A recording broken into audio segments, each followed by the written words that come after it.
And that's a very cool card, Aaron. Hello again, everyone. Welcome to another Sidequest episode of Game Bass Grab Bag, your usual weekly podcast where we review games. But today was the Xbox Developer Direct 2026, and Xbox revealed 4 games.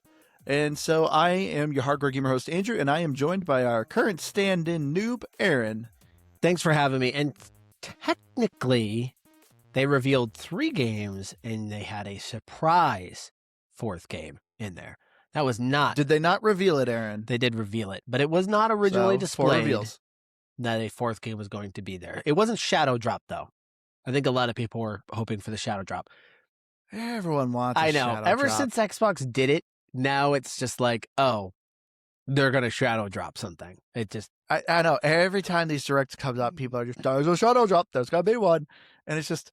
I mean, don't get me wrong. It annoys me, but it also was very smart of Microsoft to do this because now everyone says that. So now people kind of get excited for this, and they're like, "Oh, I gotta watch. Is something gonna happen?"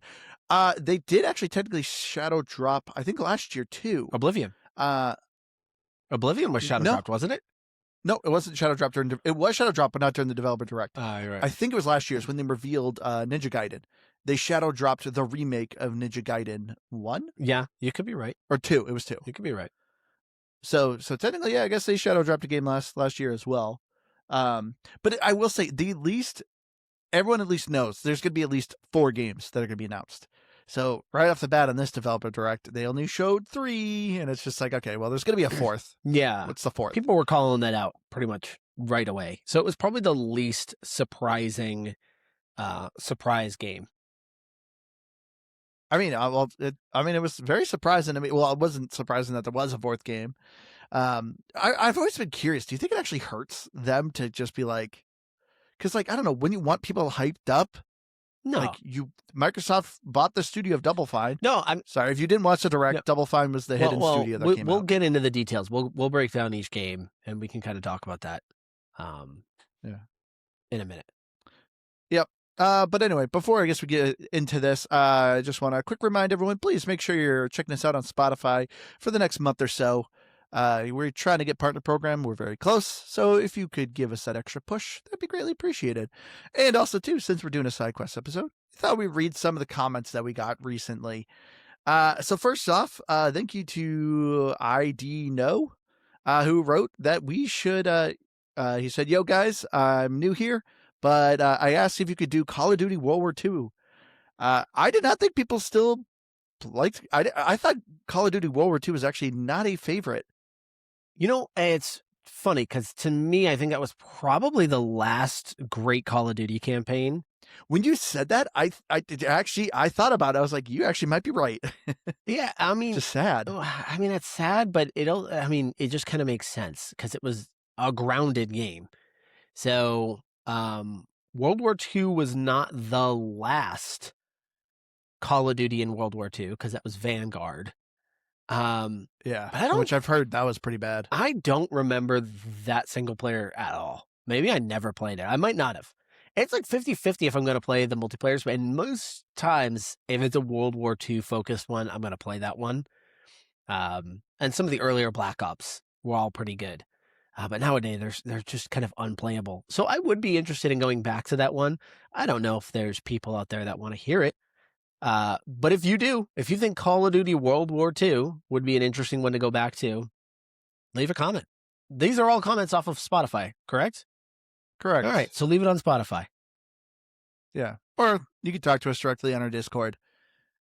But yeah. And then also in our comment for our Little Nightmare episode, John, a longtime listener we've had, he said, another wonderful episode that frees me from the shackles of monotony of day-to-day life. Love a short game, so I'll have to give this a try. I must say I'm curious about the developer's name, Tarsier Studios. It says, when I was a little bugger, my uncle Cecil had a pet Tarsier that he would let me play with.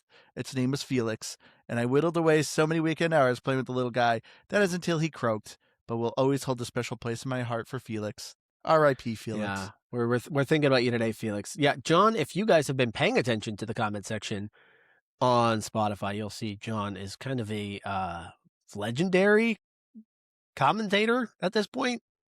Yep, always writes nice things to us. And we commented on, we didn't know Tarsier was an actual, or Tarsier, I think is what they are. was an Yeah. actual animal. I don't either. They're kind of freaky looking, bug-eyed guys. And they look like they kind of look like a sugar glider. Kind of look like a sugar glider, just kind of like a more alien-looking sugar glider. But yeah, that is a real animal. So I thought he was just making that thing up, but no, real thing. I actually wanted to read a bad review we got on Apple. Oh boy. So somebody gave us a 1-star review at Apple. I mean, I don't care. I always love negative feedback too. But this is a thing that always just boggles my mind. They apparently did not like our Silk Song episode. He said, God, these guys do not understand the game. Generally, listen to these guys talk about Silk Song makes me want to rip my hair out. They can't read between the lines and see the incredibly fascinating lore of the game. Don't even get me started on their complaints of the difficulty. Like, I hate to be that guy, but you guys quite literally need to get good. Binding is a great mechanic. All instances with double damage are fair, and the platforming of this game is spectacular. Also, Hollow Knight does in fact contain enemies that deal double damage. I don't get people who get very angry. We liked Silk Song. I don't know what he was talking Yeah, we were all about. pretty positive. And the other thing is, I don't think we were down on the lore at all. No, we liked the lore. Both me and you really liked it. Keith, I think, was kind of like, I don't know what's going on. I think this is another thing that happens, is one of us will have a take that like somebody doesn't agree on, and they kind of treat it as if that was all our take. Yeah. Because you're right. I think we were all pretty positive, maybe with the exception of Keith. And well, I loved the world. Like I loved the lore. I'm not really sure what this guy was on about. The only thing on difficulty I remember us complaining about was it is a barrier of entry. 100%. There will be people who won't play this game because it is too hard. And that's what we stated of. So I wanted to read this review because I just want to tell people, don't be that guy. Like you're also kind of gatekeeping the game of like, oh, you're just not good. Like, come on, don't be that person. Like, not every game's for everybody. It seems like Silk Song is a hard game. He wanted to just fight. He just wanted to fight for the sake of fighting and wanted to defend his game, which is totally fine. But like, I don't know, make sure you're actually kind of matching us with that argument. Just kind of adding some stuff in there that just isn't quite accurate to what we were saying is not really helping. Yeah. But also in our Little Nightmare episode, Devin Howard, also another longtime listener, longtime commenter. He said, I'm sad I never requested you guys play Ninja Gaiden Sigma/Black. Would have been a great addition to keep in an eclectic catalog, and I wanted to know if it would still be a fun game for noobs in God mode difficulty. I'm glad you actually recommended that. I've never fully played a Ninja Gaiden game. I have dabbled in like a couple of them, like only like an hour or two.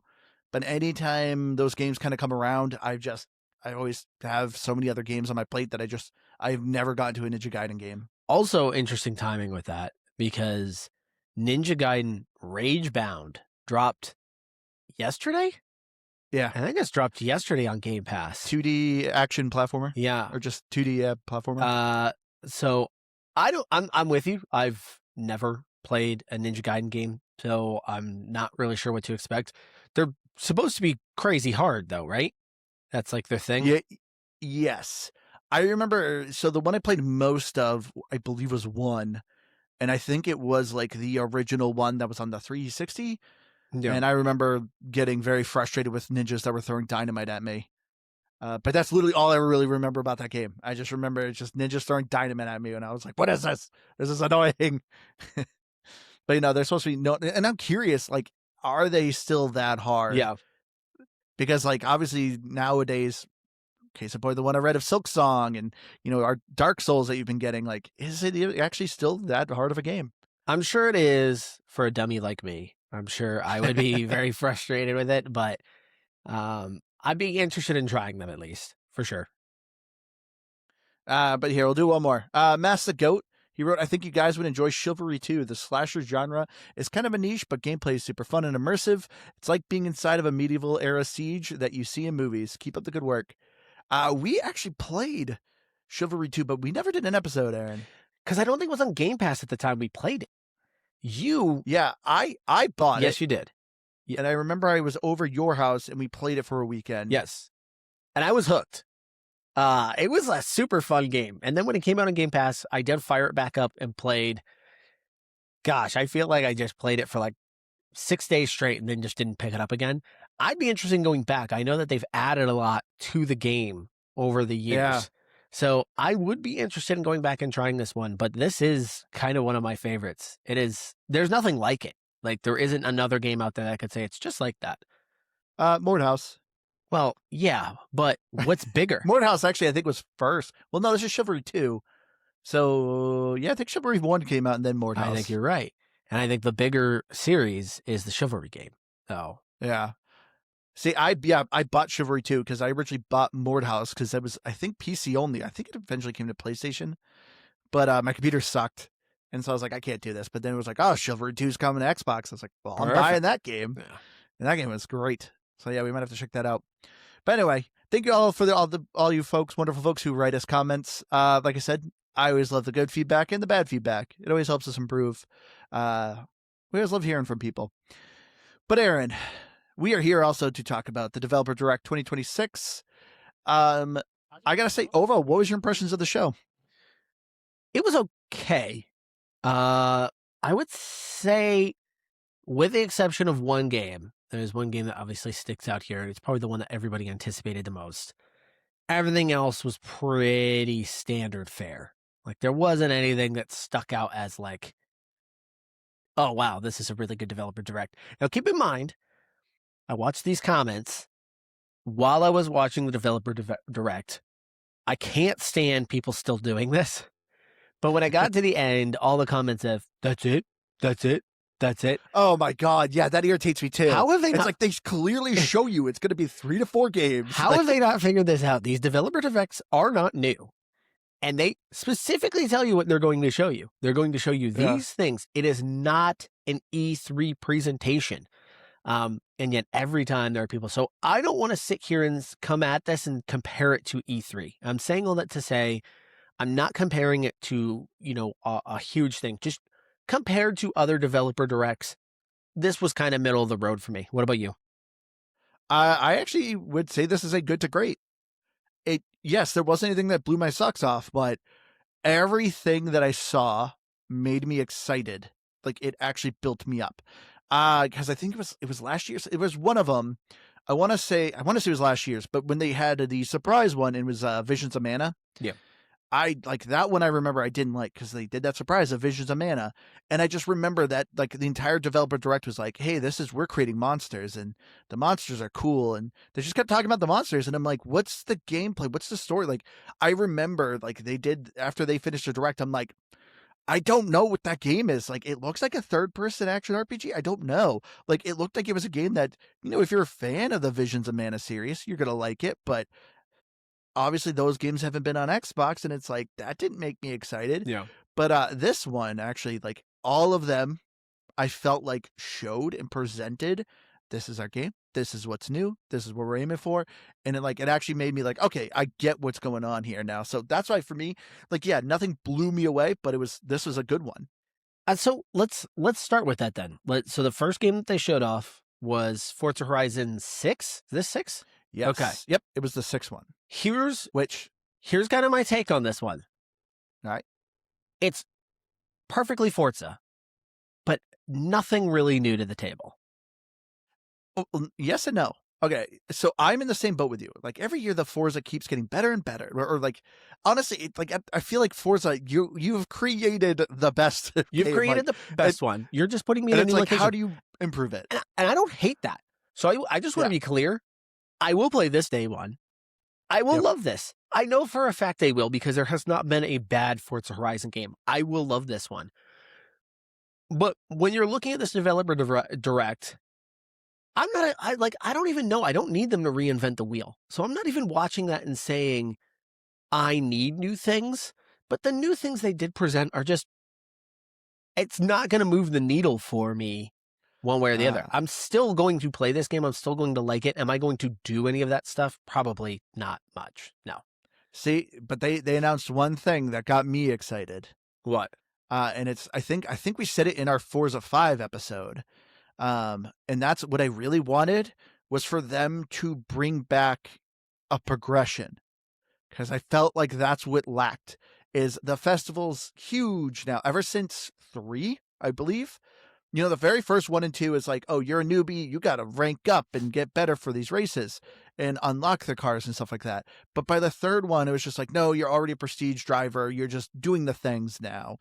And like, that's what the series has been. And it's kind of like, I noticed it, especially with 5 too, that it was just like, you're free to do whatever you want, which is fine. But it's very much, it's the way I kind of feel like when I play Minecraft. Like, if I'm given a sandbox and say, do whatever you want, I don't know what I want to do. I want that direction. So it got me very excited that they're like, yeah, you're not even a racer. You're a tourist and you got to get wristbands and you got to upgrade those wristbands to unlock new cars to kind of keep going. That got me excited. So there's that progression I So want. basically, moment one, you log in, there's probably only certain types of cars you can drive. Yep. And that's what I want. So those are your super slow, what were they, like D-level cars or whatever. Yep. Okay. I think that's fair. That's fair. I kind of forgot that that really wasn't how these games were working anymore, but I guess you are right. Thinking of the last one, I felt like I was kind of pretty much in a souped up vehicle pretty darn quickly. Right away. Yeah. And anytime you picked an event, it catered the event to the car you were driving. Yeah. So if you're like, yeah, I want to drive an S-ranked car, then it's like, okay, cool. This is an event for S ranks now. And there you go. There's your race. Okay. And like, it was fun at first, but I don't know. For me, it was just kind of like, well, I want some direction here. So fine. It's a standard upgrade, but this is kind of where I go with the developer direct. If they didn't show me any of this, I'm still downloading it day one, and I'm still going to like this game. Like, it literally did not matter in this presentation. Now, there was one other thing at the end of the trailer. What do you think this means? You see a giant Gundam leg. Obviously, this game does take place in Japan. What do you think that means? You could just be generic robot. Doesn't have to be a Gundam. True. You just see Japan. I think that is a hint to the DLC, because every Forza DLC already, they always have one that's wacky. Oh yeah, game hasn't even launched yet. The game's coming out in May. So that's the thing. I think that's what they did with the last one. It's like they had their 2-3 DLCs. They usually do 2 or 3 like decent DLCs and then obviously a bunch of car packs. But I think they usually released the 2 DLCs within the year of the game being launched. That just seems crazy to me. Like, it seems crazy to me they're already hyping a DLC before the game even launches. Oh, you could be right. How have they not done Transformers at this point? That's a very good question. Does that not feel like But then again, what are you going to do? Because what are you going to do with Gundams? Like, that's what I'm saying too. Yeah, is a robot just going to chase you and you just drive around? Like, I don't know. It could be. That's the thing. They also do showcase. That's what I was wondering. Remember that? It could just be a showcase race. I'm assuming the fact that they did that it could be a hint to a DLC. Because the showcases were getting more and more over the top as the games went on. They're fun. They're very fun. Which they're always a blast. But, first it's like, you're racing a helicopter, and next thing you know, it's like a fighter jet, and then it just gets... a train, a hovercraft. Yeah. It started, it felt like it was just ramping it up as much as possible. So I just wonder if that's what this was supposed to be, is you're going to be racing a giant robot or Gundam, whatever it is. But yeah, again, looks fine. I'm going to be excited for it regardless. I just don't know if there was anything in that developer direct that made me all that excited. You did point out one thing, but yeah, that's because they announced obviously a ton of customizations, which I gotta say, I'm not a big customizer person, but that is cool. These games have been good at it for multiplayer so long, though. They've been doing customization. Yeah. So that's where when I see that, I'm just like, all right, you've been doing that. But you could customize a course with somebody at the same time. That's cool. Yeah, it's just another added layer. I don't know how much of that I would still mess with. I just want to just drive around Japan, hitting up some races, doing some challenges. I'm curious about the estate. So the estate is another new thing is, you get your own garage, but you customize it. It's a big open field, but it's like, what does that mean? Is it strictly cosmetic? Because if it is, I'm going to maybe do it for 5 minutes and then never touch it again. I guess it's cosmetics. That would be my take from it. They didn't mention it doing anything, so that usually leads to it just kind of being a fun little cosmetic thing. Whatever. Yeah. Whatever. Yeah. Still, like you said, it still looks great. In which actually this year too, I know your son wanted a driving wheel. Did you get him that for Christmas? He has a racing simulator. Are you going to use a driving wheel for this? We've already used it for Forza Horizon 5. Is he already sick of it? No. It's Uh, kind of funny. We had um his I guess it's his second cousins. We had his second cousins over, and one of the kids he's like 16 or 17 years old, and he saw it and he was on it the entire time he was here. Um and he like came upstairs and was like, "That racing simulator is sick. I want one of those." So he was super into it. I think he was just playing F1. But it's a lot of fun. Like getting the feedback and the kick on the wheel and stuff like that does kind of change the feel of the game. It's a little tough. Just because I'm used to using just a little thumbstick for that. But yeah, it's been a lot of fun. It's been fun. So we'll try that on there as well.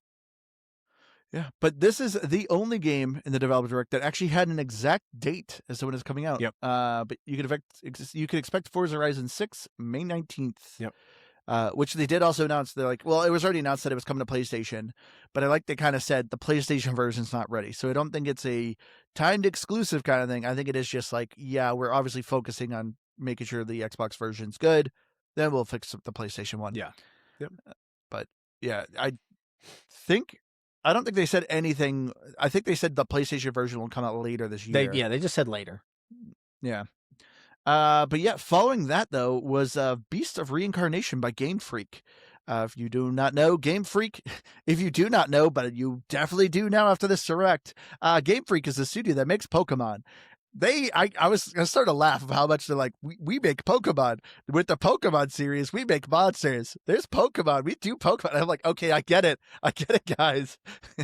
Yeah. That was kind of making me laugh. I do wonder if it was like if people don't recognize that name, it just gives them a shot of pedigree to say like we're not But nobody. I would be saying it right now. The Pokemon games have been pretty rocky recently. I don't know if they've been making them this entire time, have they? I thought Game Freak. believe so. I thought Game Freak used to make the Pokemon games. I didn't think that was something they were still doing today. You could be right. You could be right. And if that is the case, you are spot on. You probably shouldn't be mentioning it because I think the last two have been just bombed by fans. So again, this is one of those games. I'm glad they showed it off because the last time we saw it, I just went, eh. Yep. This time I said, okay, I get it a little bit more. I'm actually glad that it showed some of this stuff off. I still don't know if this is a game for me for one reason and one reason only. I suck at a lot of these types of games. And I really suck at Souls games. And I can't tell. I don't know yet. Okay, yes. Yeah. I don't. And this is going to be my same thing with the Vision Mana. I was kind of like, what is this exactly? Cuz I'm into it. Like I think the world looks cool. I think the combos with you and your dog are kind of cool. So it definitely seems to have some kind of RPG elements to it. Is it more action RPG or more action Souls? And that to me is going to be a defining factor for me on whether I'm going to enjoy this game or not. But at least on this look, it did show a lot more where I was like, okay, I could see where this is actually going to be a pretty decent game. Yeah. Because like that was like when I was watching this, like I said, the beginning was just Pokemon. We create monsters, the environment, the monsters are cool. It's like, okay, I get it. But I'm like, what is even this story? They kept saying, yeah, there's a plant called the Blight. Okay, but what am I doing? What is this character doing? Yeah. And it wasn't until about close to the end when they're like, oh, you're going to fight the Beast of Reincarnation. Okay, now I get it. I am trying to fight a big bad. Okay, so it's like, now I kind of get what the plot is. One thing that also kind of made me laugh is this. I also was going to call this game the new Avatar, because your character has plants in her hair and she uses it to connect to other animals with plants, and I'm like, that's straight up out of Avatar. Like, yeah, this is just she can create bridges with her hair. She can kind of propel herself on the hair. Some of those mechanics looked pretty decent, but yeah, it was a convoluted way of showing off this game. Like it was. They would like give you elements of the story throughout, which helped, but I felt like, oh, this is how you probably should have introduced the game. You probably should have like, hey, this is what the game is. Here's some of the story beats. Instead, it kind of was all over the place. Like they had a section just dedicated to your character and the dog. and then there Yeah. was one dedicated to kind of the environment, and then one kind of dedicated to like the story. When all those things put together are interesting, although albeit not original, calling something the Blight, I wish I had a nickel for every time a video game or movie had something called the Blight. Yeah. There's just so many of that. So I wouldn't say anything that I was seeing there was like wholly original story wise, but vision wise, I'm into this. I'm into it. Yeah. Like near the end of it, I was kind of like, okay, I'm actually feeling better about this. Yeah. The way I was looking, I think this is a action RPG. That'd be Is my kind of what this is guess. going for because there is stealth elements to it. You know, they were saying you could go stealth, you can actually do range. So I'm like, okay, but also too, I can't tell. Is this open world? Like Yeah. that's the thing too. I don't quite get. Do I ride the wolf? Like, is there traversal? Like, you obviously got a little traversal of her like pushing herself with the vines. Okay, but yeah, there still was a lot to this that I'm like, I don't fully get what this is doing and what the game is. It gave me more information. It didn't give me everything though. You're 100% right. Exactly. That's why for me, this is probably the weakest game of the show. I think this is for me was the weakest one. Interesting. I am still very excited for this because it does still look pretty cool. Another thing that also made me chuckle. This is obviously supposed to be in the futuristic Japan. A lot of people have Japanese names. Then I like there's like one male and his name's Brad. Well, your Like character's name, isn't your character's name like Emma? Emma. Yeah, the wolf's name is Ku. Then I can't remember. Then there was a couple other with very Japanese name. I just always made me laugh. Where it's like Brad. It's like okay, we got Brad here. But yeah, I don't know. I'm excited for this. I definitely will probably play it day one. I was a little I'm wary. surprised. Also, kind of at the end of this, it did confirm. So all games that were showed, all 4 games they said would be play This anywhere. year. So if you Yep. purchase on Xbox, it's playable on PC, and if you have a handheld, it's playable on that handheld as well. But I was surprised that this is a day one Game Pass exclusive because they don't own Game Freak. So this means they had some type of an exclusive deal with them to get it on Game Pass day one. I was a little surprised Yeah. by that because it's obviously a very Japanese centric studio. I wonder if Game Pass, if they're trying to get into the Japanese market, and this is just their way of trying to bridge that gap, just seems like an interesting game to kind of lock down for game one or for day one. So interesting. Yeah. Well, maybe Xbox shouldn't have shut down their one Japanese studio they owned. Burn. But yeah. But this game is coming day one also on PlayStation. Yep. But yeah, you can expect this game on summer 2026. This is also too what I loved about this developer direct. I noticed they've been doing this just about every year. So obviously these directs are kind of like these are 4 big games that we're coming out with. They're always very well paced as to like the release dates. So you literally got the one very soon of Forza. Then following that, you have the one coming in spring, which we're talking about next is Kiln. Then you got the summer. Then you got autumn. Like it literally is every season. Like yeah, here we go. This is how we kind of pace the games. Yeah. Very smart. Yeah. Yep. But yeah, the next game was the surprise game, which was from Double Fine, which I loved because I liked when we did Keeper. We all were kind of about it, and I'm like, this doesn't feel like Double Fine. Kiln, on the other hand, looks and feels like Double Fine. Yeah. Seeing this, so Kiln is a party brawler where you are playing a various pot that you personally will create, and you're doing various objectives on a map. It seems like the one mode they just kept showing was the quenching of the other enemy's kiln. Yeah. And so you're kind of collecting water and trying to throw it in their kiln. But this game, I gotta say, I actually first when I saw it, I went meh, and then as it kept going, I'm like, actually, this looks like it would be a lot of fun. Yeah, so really cool trailer. I love that they explained where this game came from and where some of the other games have come from, which is these 2 weeks. Someone gets to pitch a game idea and they just work on the game for 2 weeks. What like it just feels like, man, is this like the last real gaming studio? Like it's Yeah. crazy to me that Microsoft purchased them and Microsoft's with all of its money and resources is just fine with letting Double Fine continue to be Double Fine and highlight them. Yeah. That was just a cool thing to hear where it was just like they didn't come in there and just totally monopolize that thing. They are letting them make the passion projects that they like making. So that part of it was really cool. I think the game looks good. I am super worried about this game being dead on arrival, though. You think? Has Double Fine really ever pushed into multiplayer? I can't think of a game.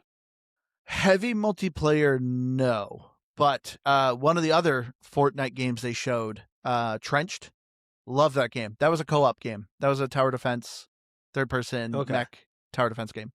Okay. So they've done games that have multiplayer, but usually co-op. As far as like competitive co-op, no, I don't think they've done any. So I love the creative nature of this game. Love, love, love it. And it has Double Fine written all over it. You are 100% right.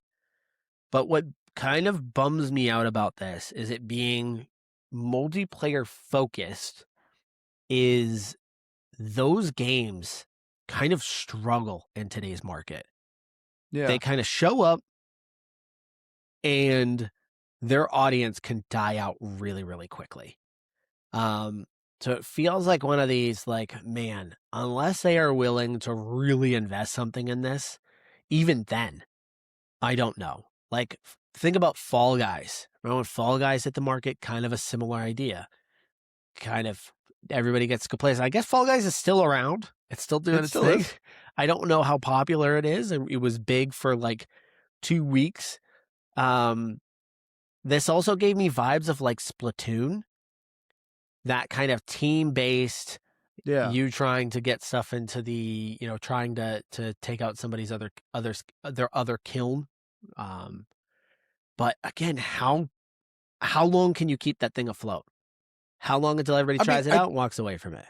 I don't think, once again, I don't think they probably spent a ton of money making this game. No. Because they usually don't. Usually these Fortnite games are really kind of quick and simple, and it's a nice, fun package. So, one, I don't think it's going to be like, oh, this needs to be a huge return on investment. I don't think this is meant to be a live service, like a game as a service type of thing of gotta level up your battle pass.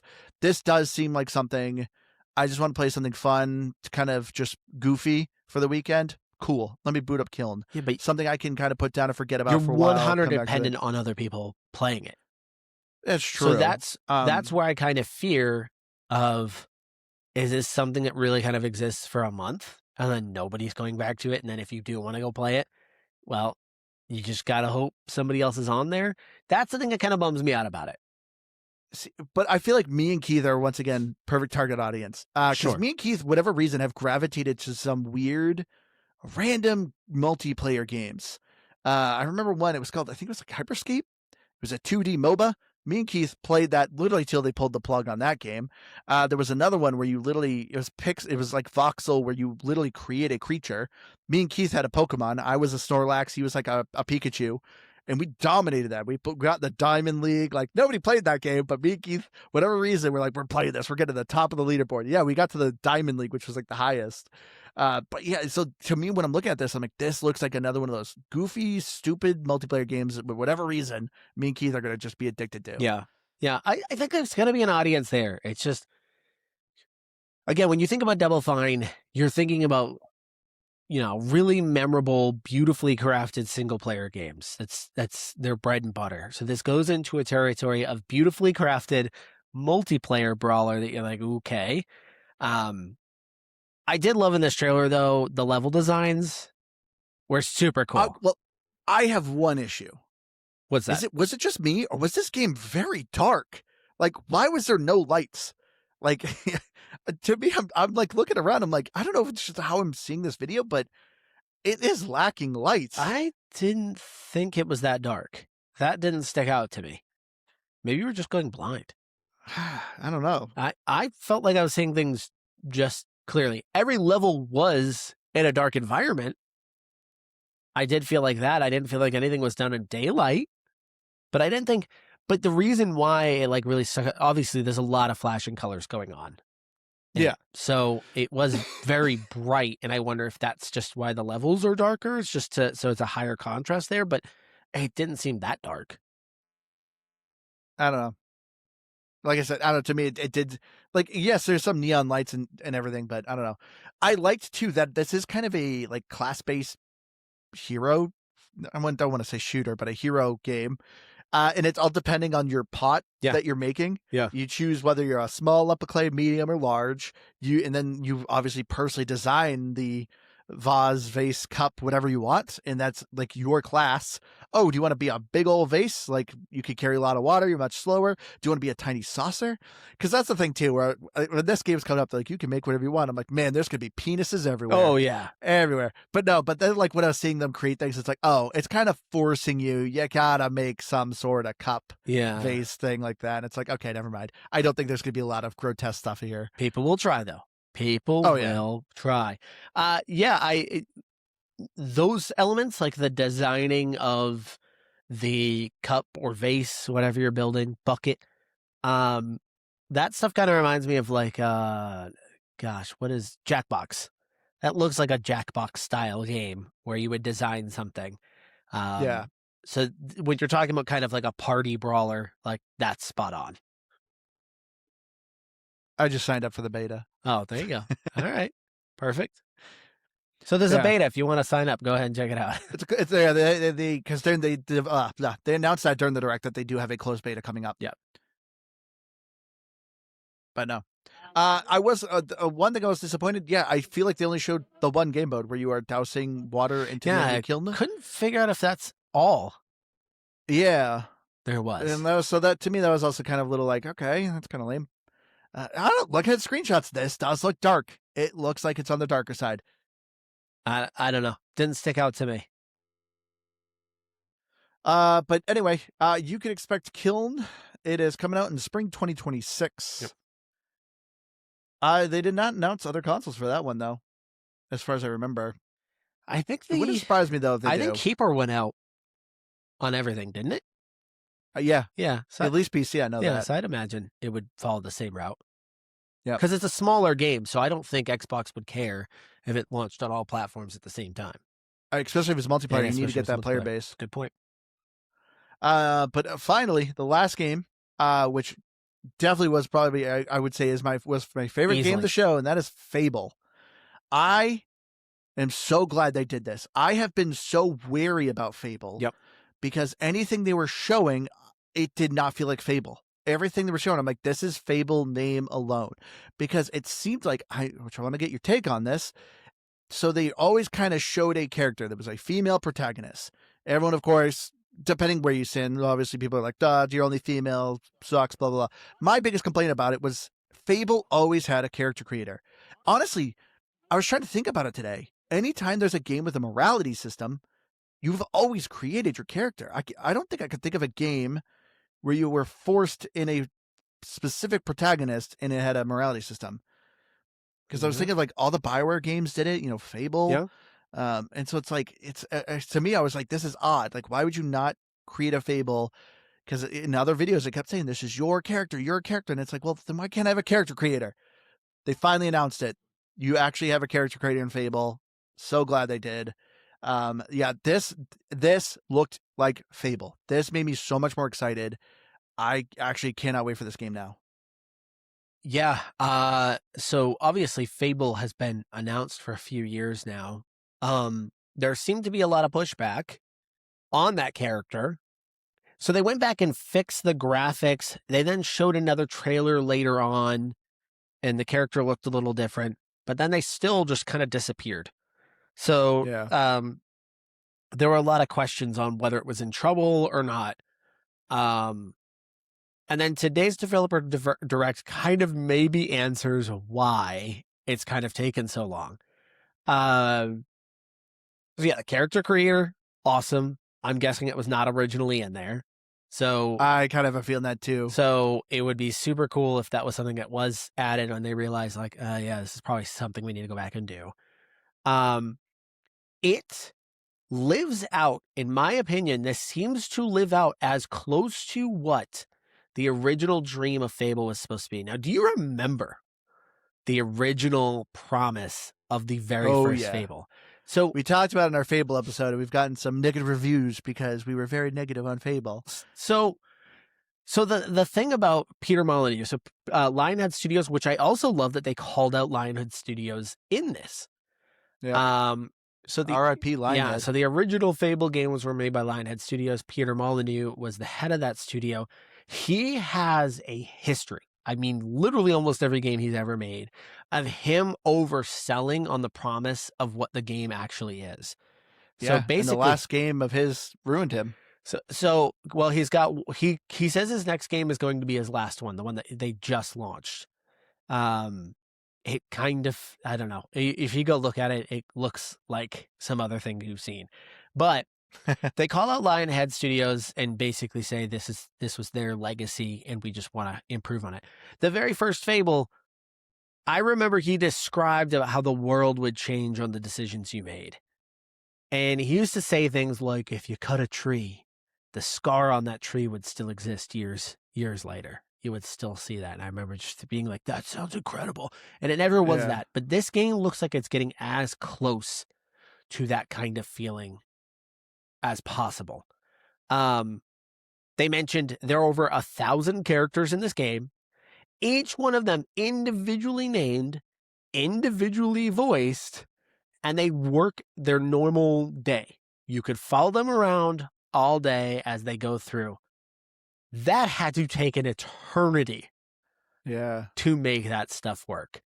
I even like the big events where you make decisions in the game, I think is super cool and how it alters your world. Yeah. There wasn't a bad thing in this trailer. I loved absolutely No. everything it showed. Yeah, you're absolutely right. So, because that's the little things, not little things, but there was a lot of things in the Fable series. Like as the games have gone on, they got better, but were still kind of annoying. Case in point, like the titles. Like I remember in the first, and I think even in the second one, you could maybe unlock the title, but it was you equipping the title when people would call you Chicken Chaser and stuff like that. Oh, you're chasing chickens. Like in this one, it's live. So as you are kicking chickens, I don't know if it actually will pop up in the screen when you're playing the game, but you'll get like kind of points of like, oh, this goes to your Chicken Chaser title. And like, depending what you're doing, a person will kind of read you and be like, yeah, I don't like you because you're a rich person. You own a bunch of businesses. So I like everything you're doing is actually progressing you toward these titles, and people, depending how they feel about you, will call you on these titles. Like someone, not everyone may call you, a rich tycoon, but obviously someone who's probably more of a poorer status might make fun of you for it. And that to me, I'm like, that is what I wanted. Not just let me buy the title and equip it. Now people are calling me Chicken Chaser. No, like that doesn't feel good. And then same with like the big decisions. I didn't feel like it was until Fable 3 where you had these big major decisions. Here's a quarry. Are you going to drain the quarry to mine its natural resources to kind of help you with the final battle? Or do you keep it in its natural state and try to come up the money with your own? But like that was how the decisions were done. It was very clear, cut, cookie cutter, like this is the decision. Do you want it this way or that way? But it sounds like in Fable 3 here, it's definitely more live. They did the one example of Richard Ayoda's character, which they announced the very first time they announced this game, of him being a giant. Do you kill him or do you save him? If you kill him, his rotting corpse is going to be sitting out there in the field, and it's going to affect house prices and it's going to affect people. Like it's going to be an ongoing decision because you did this. This is what's happening. Awesome. Like these are things that I wanted in the Fable games that I felt like they were getting to. So I agree with you, Aaron, that this actually feels like this is what Lionhead had for an idea. Yeah. Yeah, like they took all those ideas, all those promises that Peter had, and then actually started to develop the game kind of around those core concepts. And my goodness, like this feels like a game I'm going to spend a lot of time doing nonsense in. Yes. Which, yeah, because they announced your favorite thing in the Fable games, Yeah, Aaron. yeah. Well, they didn't show specifically wood chopping. No, but they showed blacksmithing. They did show blacksmithing, which looked a little more interactive than the wood chopping that we did back. What Fable was that I used to do that for you? 2. That's Fable 2. So just again, a little background if you haven't caught. I'm sure this was brought up in the Fable episode, however long ago that was discussed. I would sit on Fable 2 and chop wood for Andrew. So I remember there were times you weren't even in the room, and I would be sitting there on repeat, chopping wood, making money. Andrew would then come home and be a millionaire because I made him one, and he would just start purchasing everything in the town because you went and tried to purchase up every available house in the town, right? Yeah. Yeah. So now I feel like I get to go do that part. I don't know why that was like such a fun thing for me. I didn't care about purchasing anything. To me, it was just a matter of being the master of cutting wood, and it made you filthy rich. Oh, I mean, it was a very simple game Yeah. because it was literally just a press A on the square when it's perfect, and and it did a combo. If you Yep. kept getting perfect, perfect, perfect, you got up to a 10 times multiplier. And so that was the thing. You're like 10 times multiplier, you just kept going and going and going. Yeah. And so I have a feeling that I'm going to be able to live out this dream again in the new Fable. So yeah, same thing. You can purchase up all the houses. You can rent to people. You can hire townspeople to work in the businesses that you own. Goodness. Have a family, have kids. Yeah, this is gonna. Oh yeah, that was another kind of cool thing to see is the families, and all the little kids you had running around. I mean, just I'm incredibly excited. Everything they showed in here was just awesome. Yep. But one weird thing for me still though is what is the story? I don't care. What are you doing? I don't even care. Like, like don't get me wrong, I don't care, but it is odd that this game is slotted to come out in autumn 2026. If Don't you even told show me. what are you doing? I don't know who the bad guy is. I don't. Is there a bad guy? I don't even care. I don't even care. What you showed me today was really. Do you remember the main antagonist in the other ones? Yes. Like I remember the very first one. But Second one, I don't. And the third one, kind of. Did you walk out of those games with that even mattering to you? Because it doesn't sound like No. it does. Because it isn't. Because no, that was one of my complaints. I always felt like the stories in all the Fables were kind of. Yeah, but that wasn't what made them fun. So Yes, I think what they exactly. did today is they recognized, yeah, we could do the whole action trailer and you can see the bad guy and all that stuff. But they're like, no, you want to see the Fable stuff. And that's Yeah. what they did. They nailed that. Because if you had doubts, which everybody did, because all we've seen are, CGI trailers. We hadn't seen any gameplay yet, and a whole lot of nothing. They've been pretty radio silent. So I think there was a lot of like, oh gosh, what are we about to get? What's going to happen? And keep in mind also, this is Playground Games. Playground Games was shown earlier at Forza. They're known. Which they kind of made a joke about where they're like, yeah, we make car games. Yeah, we're kind of known for car games. So if you had some feeling of, yeah, they make a great car game, can they make something else? And can they make Fable, which is a well-known game series that everybody seems to love? Today, it seemed like they recognize these are the core things that make Fable important to people, and this is how we're nailing it. And that's a perfect way to do a developer direct.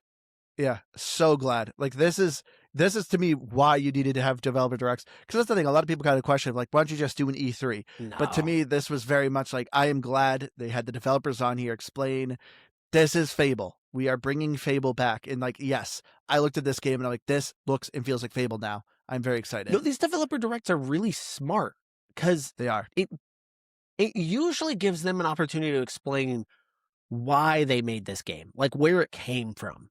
And much like we saw with Kiln, where they really did explain, this is how this was birthed. This is the guy that came up with it. This guy over here, Joe over here made this. And this is another good example of like, you got to hear them recognize what Lionshead Studio did, and then them talk through kind of their setup for it, even talking about the morality system, which they didn't get into detail on, but we know it's there. Again, a really important part of the Fable games, so they know. The morality system is important, and even their way of kind of describing that this morality isn't just a bad or good, which is an old Fable they thing. said gray. Yeah, that sometimes your decisions can be good for certain things but bad for other things. And gosh, man, that's the stuff you needed to hear. That was the stuff that you're like, all right, whole lot of relief there. Just can't wait to play this. Yep. They actually showed some combat too, because that's the thing too. The combat they were showing was always very CGI. Yep. But this one actually showed a little bit of snippets, and they're like, this looks good. This looks fun. Because that's the thing. A lot of Fable games, if you don't remember, is just X, X, X, X, maybe a Y there, maybe you throw a spell, but it's a lot of mashing X. You're dodging a little here and there, but that's it. It was very flat. It was a very flat combat. This looked very much more flowing and organic.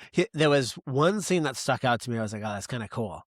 He had like a little like bow launcher thing in his hand, and he was shooting at a skeleton that had armor on. and it was like dink, dink, dink off the armor. It wasn't hurting him. And so he went and shot at his leg and took him down by the leg. And I was like, cool. I really like that. Yep. Because like you said, it wasn't just like an XXY mashing thing. It was a little more dynamic. Yeah. And it's funny, like, talking about this, like, I would not think I actually would be as excited because now that I'm thinking about it, it's like, yeah, they didn't talk too much about the morality system. They didn't talk about the RPG, like, how am I leveling up skills? They didn't really talk about loot, story, like, honestly, a lot of things. Is this an open world game? Like, I don't know. To me, there is a lot they didn't talk about, but still, as we're saying, they showed enough that I'm like, this looks like a Fable game. Yep. I am now excited. I want Fable again. Yep. It showed that they understood it. So, because here's how I feel about it when I walk out of this. They understood the core of Fable. It makes me feel confident they'll get the rest. Yeah, same. Like, because that stuff looks like they've nailed. So this is coming out in autumn. Do you think we're seeing anything else anymore? Do you think they're basically like, this is going to make people excited enough? Wait till it's all out. Oh, no. You'll get something in the summer. Okay. They usually do their Xbox showcase during the summer. The fact that this is coming out in the fall feels like this is one big game they're hoping to launch probably around, I'm going to guess, around Thanksgiving. Is going to be there. I think they're probably pretty confident that this one's going to be a big one. Isn't it during around Thanksgiving? Is that when Grand Theft Auto coming out? Oh, yeah, I think it comes out in October, right? I thought that comes out in October. November 19th. Okay. So yeah, everyone's got to work around that. Oh boy, so that's a good question then. Maybe that's why they didn't give a release date for it. Yeah, they'll do a month before. So you think this will come out before? Give a wide berth. I would say if you were smart, you would try and get this out before that, and give yourself at least a month. But, I mean, part of that is like, and also I don't know if they care that much about that. Like, yeah, you want to sell some copies. Obviously, you're going to release it on PlayStation. You're going to want to sell some copies, but yeah, it's PlayStation Day 1 as well. Is that going to affect Game Pass? Probably not. No. Yeah. Very excited for it. Yep. One more question, though. Do you think, since they did mention cars, do you think there will be some sort of racing game in this? Do you think they will put some sort of kart racing? Would you be shocked? I wouldn't. I wouldn't. I think it would be funny if they did. I think there's going to be some fun stuff. If they put like, what, you think foot stuff? No, I think there's going to be some fun stuff in this game. Like, fun stuff. I think there's going to be some funny, wacky things in there. Because all the Fables kind of had that. Yeah, but it's just the fact that they kept talking about, like, we make car games. To me, I think it would be funny if they try to throw in some sort of racing game in this. Yeah. But anyway, that was the Developer Direct. Overall, like I said, I thought this was a good show. It definitely made me excited for some of these games. For sure. Very excited. Yeah, I loved, like I said, the pacing of the release dates on these. So, this is already shaping up looks like to be a very good year for Xbox. Yeah, I would agree. I think it was a very good showing today. By the end though, I was like, is that it? Is that it? They're not going to do anything else? Anything else? Come on. But tell us your thoughts in the comments. We'd love to hear them. We're going to try to do a little more Sidequest episodes here. Try to talk, read some fan mail, talk to people, talk about news. But yeah, I think we'll wrap it up here. Thank you all so much for joining. As I said, go to GamePassGrabBag.com. Top right corner, you'll find the links to our YouTube. I've been trying to stream there more. Go to our Discord, join us. Me and Keith are quite active on there. Come by, say hi, give us game recommendations. Of course, always write us comments on Spotify. We always love it. But thank you all for joining us. I've been your Hardcore Gamer, Andrew. You can find me on Xbox Live at Firebird01952. And until next time. Yeah. Thanks, Andrew, for having me. I appreciate it. Thanks for joining. Love you all. See you again next week.